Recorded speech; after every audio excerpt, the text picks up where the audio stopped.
welcome to my channel. Today, I'm going to be doing my very first movie review on this channel. Thank you all for being with me. I'm so happy to have you. We're going to be looking at Tubi's The Perfect Gift. This movie came out in 2023 and was written by Jayda Jones and directed by Michael Jeffers. The film stars Nunu Thurman, Brian Wilbur, Tierra Mitchell, and Jayda Jones. The film surrounds Alexis, who's having a little trouble in her dating life and just pretty much is praying for the perfect gift for the holidays, which, since her breakup, she doesn't really like to celebrate. Go ahead and go get your popcorn, get your snacks, get your boo, put the kids to sleep, and let's get into this review. Oh, and there will be spoilers ahead, just so you know. The movie begins and we meet Jason, played by Brian Wilbur. He's trying to give a presentation for a rideshare company that he's trying to start up to investors. But him being late is not showing a good look at all. I wouldn't invest in that company. But anyway, he does have a bomb slogan though. Des Point Transportation. We take pride in every ride. We then meet Alexis, who owns a cosmetic company. She stays swamped in her work because she doesn't really have a dating life and she doesn't really want to spend the holidays. Her mom gives her a call and wants her to come spend the holidays with the family, but Alexis just gives her basically excuses on why she can't do so. I was wondering, are you coming home for Christmas? I doubt it seriously. I mean, I got orders coming in as we speak. Plus, my assistant went home for the holidays, so. Alexis, you haven't been home in years. After having the conversation with her mother, Alexis decides she needs to wind down and cool down and have a drink. She goes to a local bar, then this is where we meet her friend Remy, played by Jayda Jones, and her other friend Brandy, played by Tierra Mitchell. While at the bar, Alexis meets a guy named Vince. Vince approaches Alexis and asks her if she's married because she's wearing a ring on her ring finger. Alexis tells him no, she just wears it to pretty much scare off any stray guys that try to come up and talk to her. But we do find out that Vince is married. He's currently having a tough time because his wife is battling stage 4 cancer and he says she's not doing very well and he doesn't know if she's going to make it. Once Alexis finds this out, she gives him some words of encouragement, which I really like in this movie because I like that they kind of incorporate religious undertones and prayer and the Lord. And that kind of really speaks to me. Listen, I do not know what to say to ease your pain. However, I do know that prayer is powerful. It is. You believe in what you pray for. Miracles do happen. They do. So after Brandy shoos Vince away, rightfully so because, sir, you still married. Whether your wife is sick or not, you still married. Alexis asks her friends for some dating advice. They say she should try a dating website, which she is not down for. Then come to find out, Remy actually met her fiance on Instagram. Child, if you don't get out there and meet people the old-fashioned way, why people always got to meet somebody on the internet? Like, people are crazy. Then cut over to a scene of Brandy on the phone with her husband. Her husband is overseas playing basketball and pretty much telling her that he's not going to be able to make it home for Christmas. Brandy ain't trying to hear it, child. She says that he needs to try to get his butt home to be with his family and put his family first, like he promised to do. I'm gonna try my hardest, okay? But I can't make no promises. You promised to put your family first in our house. Keep that promise. As we soon find out, that man ain't worried about them vows. That man is out of the country, shacked up in a hotel room with his side chick. He don't care about getting home to his family for Christmas. Just trifling. It's now the next day, and I guess Alexis decided to take her friend's dating advice and sign up for one of these dating websites, which she's confused as hell about. But she'll find out soon enough that internet dating is not always the best type of dating to do. We then cut over to Remy, meeting up with Brandy to go shopping. Come to find out, Remy's fiance stole all her money and lost it gambling. Now she unfortunately can't get Christmas presents for her kids. Brandy decides to loan Remy the money to get her kids Christmas presents out of layaway. I guess that's a good friend move. I do that for my friend, but child, you would hear my mouth about it. But she also gives Remy some advice, and I think it's some sound advice, and Remy needed to hear it. A man is only going to do what you allow him to do. And I know that you love him, but stealing from you and your kids is not love. After spending some time with Remy, we now see that Brandy has made her way over to Alexis's house. I'm assuming the dating website kind of helped out because Alexis tells Brandy that she has some dates lined up. After choosing the perfect dress, they get into a conversation about where Christmas is going to be and how they're going to do that. And Brandy is hoping that Alexis has a date by Christmas. But let's get into these dates, child, because, oh my goodness. So date 1, Alexis arrives and the date is a little too aggressive. Like, sir, you don't need to be grabbing on me that way. You do not know me. We find out during that conversation he does have some children. He doesn't really specify how many. And when Alexis orders a drink, he acts like he does not know what it is. Like he has no coof about him. Date number 2, he wants to role play, but not in your conventional way. And Alexis isn't down with that. Date number 3, during their conversation and during their date, we find out he has like 7 kids. And not only that, let's just say that Alexis had to cover the bill because his credit cards kept getting declined. Date number 4 actually didn't happen. He actually had to stand Alexis up, unfortunately. We find out that he's a doctor and he got hung up in surgery, so he was unable to make the date.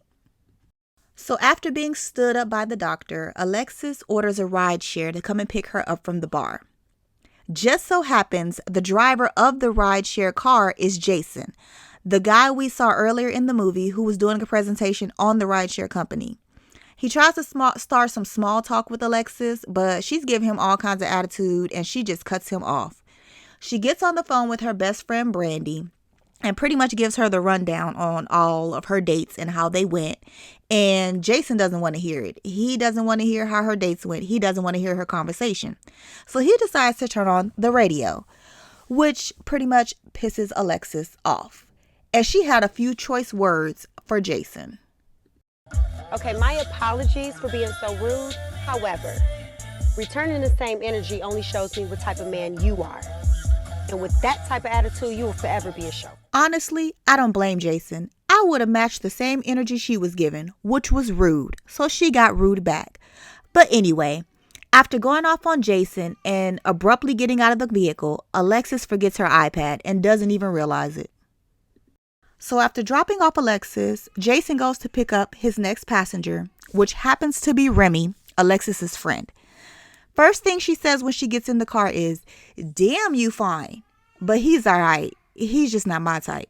But anyway, they get to talking about relationships and jobs.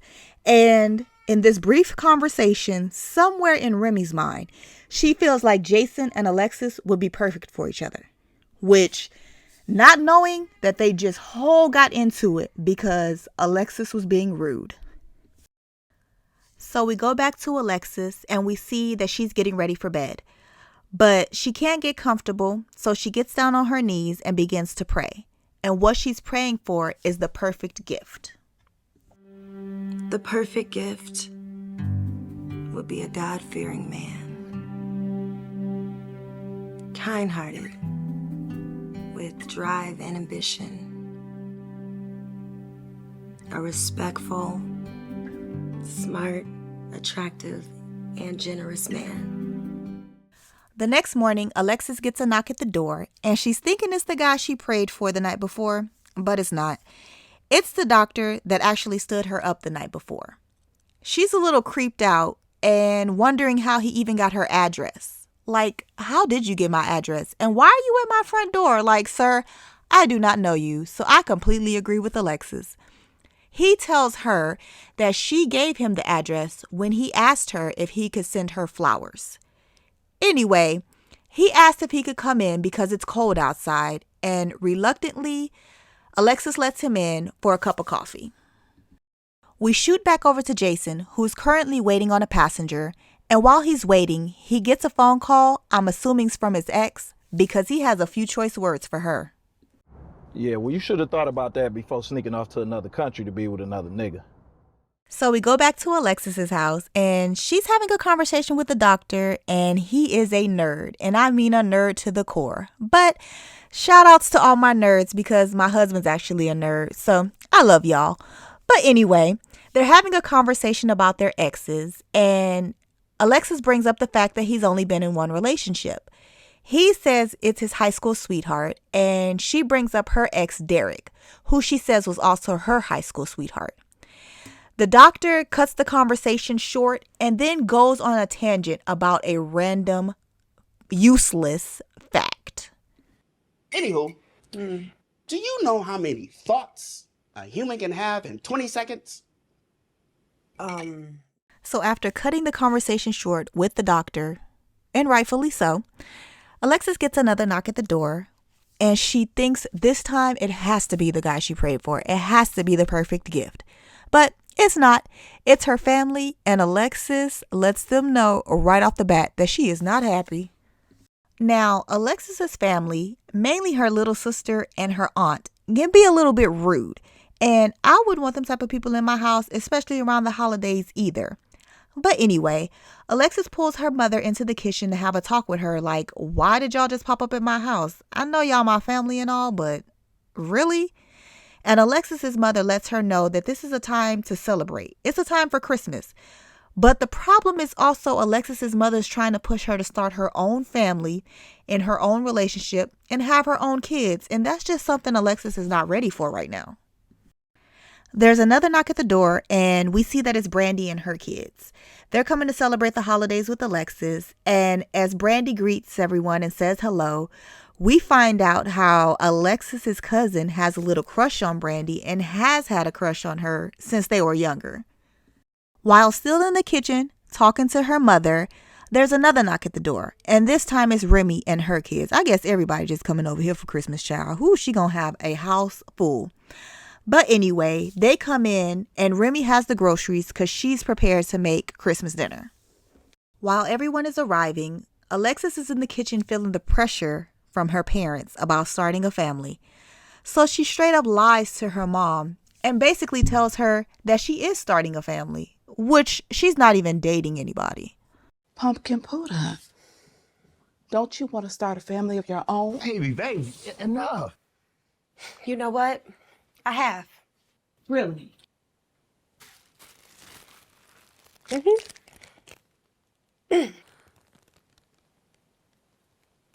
There's another knock at the door, and this time it's Jason. He's just there to return Alexis's iPad.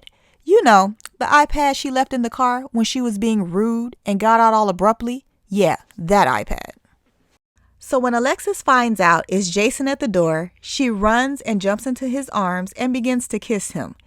He's a little confused because this is the same person that was just cussing him out the other night. But anyway, Alexis introduces Jason to his family and friends as her boyfriend. He's a little confused, and so are her family and friends, but Jason pulls her aside so that they can have a little discussion. Brandy steps away to call her husband, and he's just so trifling. He lets her know that he's not going to be making it home for Christmas, and Brandy lets him know it's not just for her, it's for their kids too. But she also had this to say. Did you forget your vows, Eric? You stood before God and vowed that you will always keep your family first. I'm so tired of being a bearer of bad news. So I guess this trifling had a change of heart, and he begins to pack. This is when the side chick, like, really? And who are you?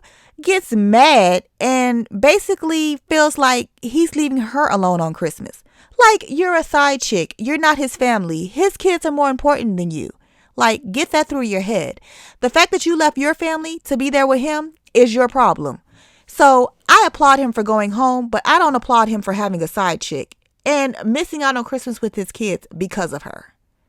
So we cut back over to Alexis and Jason having a conversation on what took place downstairs. Jason's talking to Alexis in the shower like she is way too comfortable. She do not even know this man. But anyway, they talk about how she would like Jason to just play along with the plan, and she says she'll pay him. Jason doesn't want payment though. He just wants a date, and Alexis agrees. And let's not mention that Jason actually gets a sneak peek of the goodies before he's even in a relationship with this woman. Like, she is too open for me. Brandy is done having her conversation with her husband, and she is in tears. She confides in Alexis's aunt, and Alexis's aunt actually tells her the real tea. And I think Brandy needed to hear it, because you can't be giving advice to your friends and not taking advice. Choose the lives that you wanted for yourselves. Now, I'm not saying that it's right. I'm saying it's what you signed up for.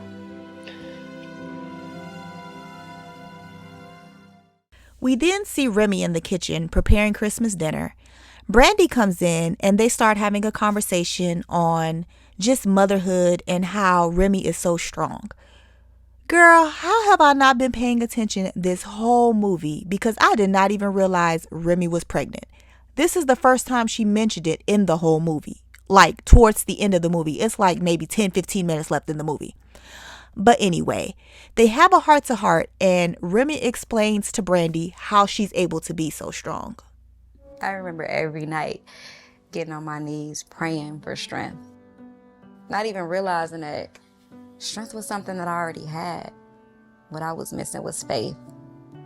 We can't keep saying that we believe and not have the faith that He gonna come through every time.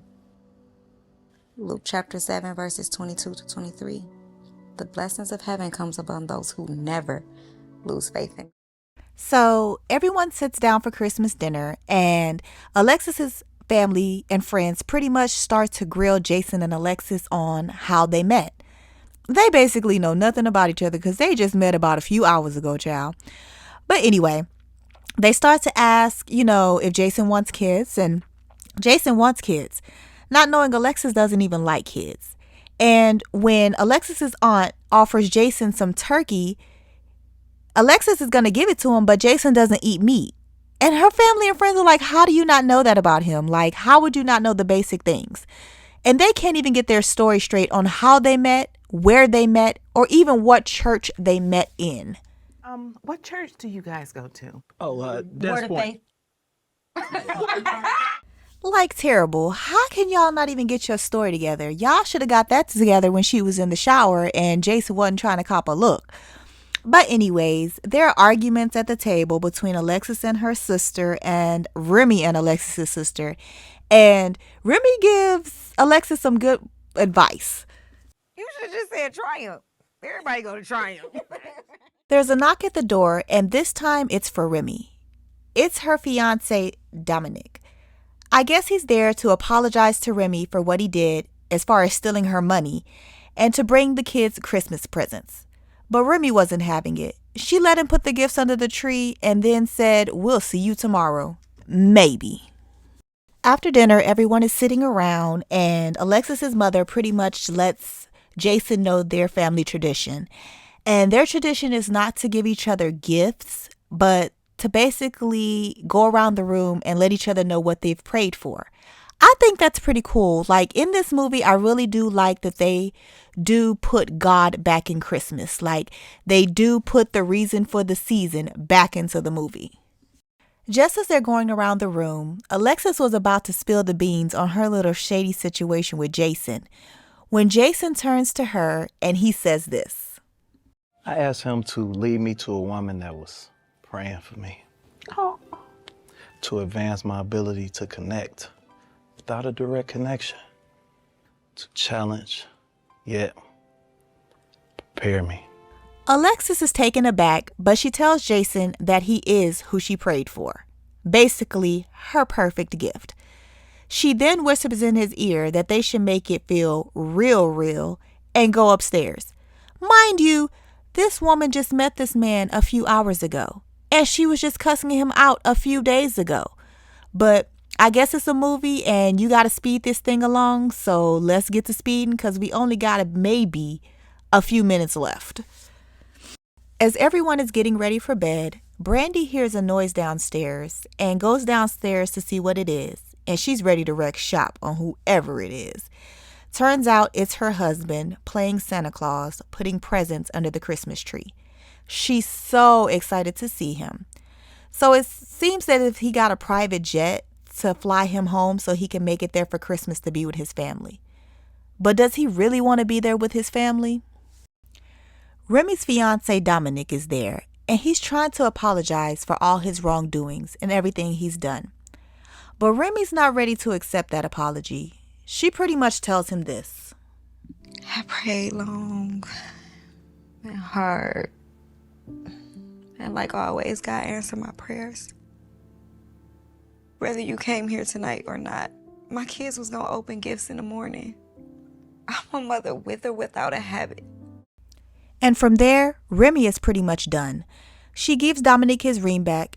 And girl, I don't blame you. Stealing from me and my kids around the holidays, some things can be unforgivable. And to me, that's one, because you didn't think about me, you didn't think about my kids, and you didn't even think about the baby that I'm about to have. So while on his way to his room, Alexis's cousin overhears Brandy's husband on the phone with his side chick. He's telling her how good she looks and how much he's going to make it up to her that he left. Like, you have got to be serious. This side chick and Brandy's husband, they are really getting on my nerves. Brandy's cousin then makes his way down to the kitchen where he finds Brandy. He tells her how much of a good mother she is, a good person she is, but he doesn't tell her what he overheard her husband saying. He better than me, because I'd have been like, girl, you need to go upstairs because your man is tripping, especially since I told you earlier that he had a little crush on Brandy. So it's now Christmas morning, and Alexis's aunt, y'all gonna have to forgive me because I do not remember her name, is downstairs scratching off the lottery ticket she got out of her Christmas stocking. And lo and behold, she hits big. Oh my God. Oh my God. Anna. Won't he do it? What he do? Let me apply. I won. Oh, bagging ass. No, I won, honey. We then see Brandy come into the kitchen and pretty much try to explain her relationship with her husband to Alexis's cousin. Please, y'all, forgive me because I don't know his name either. But anyway, he gives her the best message any man could give a woman. I love it. Sad case. You should have picked who loved you. Mic drop, because most of us women out there, we pick the man that we love the most. And that man don't care nothing about us. Pick a man who's going to love you and stand on business. Because in this movie, Brandy's husband was not that man. So there's a knock at the door, and it's the postman. He's delivering a package for Alexis, and I peeped that Jason opens the front door in his underwear. Like, not only did you spend the night at Alexis's house, you found it comfortable for you to open the door in your underwear. Like, I guess you got to speed this along because basically it's like 2 or 3 minutes left in the movie and we got to make this relationship work however we can. So Alexis opens the package and it's a Bible.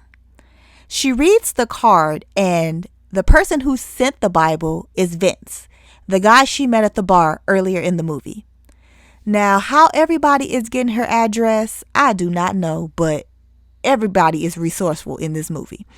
But anyway, he pretty much lets her know that his wife had surgery and it pretty much saved her life.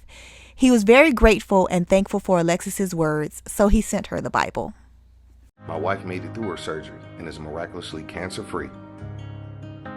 Thanks again for saving me and my family. This Bible is to show my appreciation. So after reading the card, Alexis's dad brings her her iPad and tells her the dang thing won't stop going off. After checking her messages, Alexis realizes she's getting messages from the doctor. The nerdy, awkward doctor.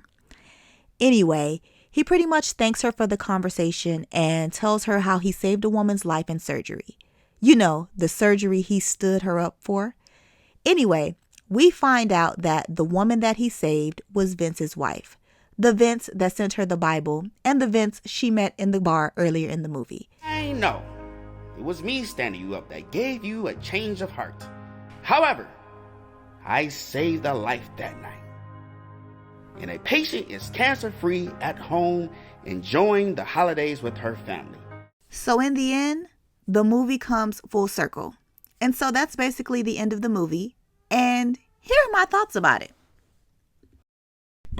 So overall, I would give this movie a 5 out of 10. And here's why. The movie clocks in at 1 hour and 7 minutes. And I really don't like how fast-paced the movie is. It feels like each scene was maybe 1 to 2 minutes long, and then you were on to the next scene. I don't like that there was really no character development.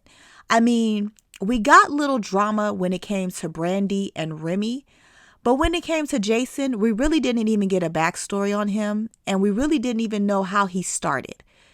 When it came to Brandy's storyline, I don't like that it was left on a cliffhanger. We don't know if she's going to stay with her husband, if she's going to leave her husband, or is he going back to the side chick? Is he still going to play basketball, or what's going on with that storyline? I do like the religious undertones that they had in this movie and how they promoted prayer and faith. I also liked that they closed out Remy's storyline. Like, she wasn't for it anymore and she let that fiance go. So that's going to be all for my review of Tubi's The Perfect Gift. Please don't forget to hit that like button. Comment down below any other Tubi movies you would like to see me review. And don't forget to subscribe to the channel. Until next time, I'll see y'all later. Bye, y'all.